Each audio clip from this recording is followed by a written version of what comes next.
Assalamualaikum warahmatullahi wabarakatuh. Kembali lagi bersama saya Nurul Husna Asra, mahasiswi dari Program Studi Ilmu Administrasi Bisnis Universitas Negeri Makassar. Baik, pada kali ini kita masih berada pada mata kuliah Sistem Informasi Manajemen dengan dosen pembimbing Rudi Salam SPD MPD. Pada kali ini, kita akan menjelaskan materi mengenai sistem pemrosesan transaksi data. Yang pertama, kita akan menjelaskan tentang pengertian sistem pemrosesan transaksi. Sistem pengolahan transaksi atau biasa disingkat TPS adalah sistem yang menjadi pintu utama dalam pengumpulan dan pengolahan data pada suatu organisasi. Sistem yang berinteraksi langsung dengan sumber data atau misalnya pelanggan adalah sistem pengolahan transaksi, di mana data transaksi sehari-hari yang mendukung operasional organisasi dilakukan. Kemudian, teknik pengolahan data yang biasa diperoleh ada 4 macam, yaitu yang pertama, batch processing, yang kedua online processing, yang ketiga real-time processing, dan yang keempat inline processing. Kemudian ada komponen pemrosesan transaksi. Seperti layaknya suatu sistem, komponen pemrosesan terdiri dari input, proses, penyimpanan, dan output. Yang pertama kita akan menjelaskan tentang input. Input dalam suatu proses transaksi adalah dokumen sumber yang dapat berupa formulir atau bukti transaksi lainnya. Sebelum suatu transaksi diproses, terlebih dahulu kita harus melakukan pengumpulan data transaksi. Kemudian yang kedua, proses dalam sistem manual. Proses di sini terdiri dari kegiatan pemasukan data transaksi ke dalam jurnal. Dalam sistem komputer, prosesnya dilakukan dengan memasukkan data. Kemudian yang ketiga, penyimpanan. Media penyimpanan dari transaksi secara manual adalah buku besar.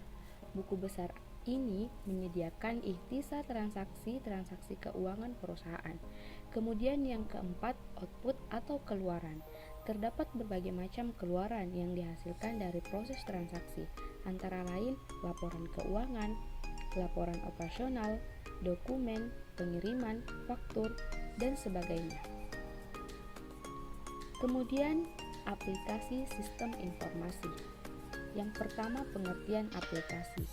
Aplikasi program siap pakai, program yang direka untuk melaksanakan suatu fungsi bagi pengguna atau aplikasi yang lain. Kemudian yang kedua, paket aplikasi. Salah satu paket aplikasi yang populer adalah Chemical of the Self atau COTS. COTS adalah produk-produk yang berupa suatu paket aplikasi, subsistem ataupun modul-modul perangkat lunak yang telah dirancang sesuai dengan suatu standar proses bisnis tertentu dan tersedia secara luas di pasar untuk dapat dipergunakan dengan modifikasi seminimal mungkin. Kemudian berikut ini memperlihatkan perbandingan antara pengguna paket standar aplikasi dan pengembang sistem secara in-house. Yang pertama, in-house development. Di sini ada 5. Yang pertama, butuh waktu yang relatif lama dalam pengembangan. Yang kedua, pengembangan dari awal.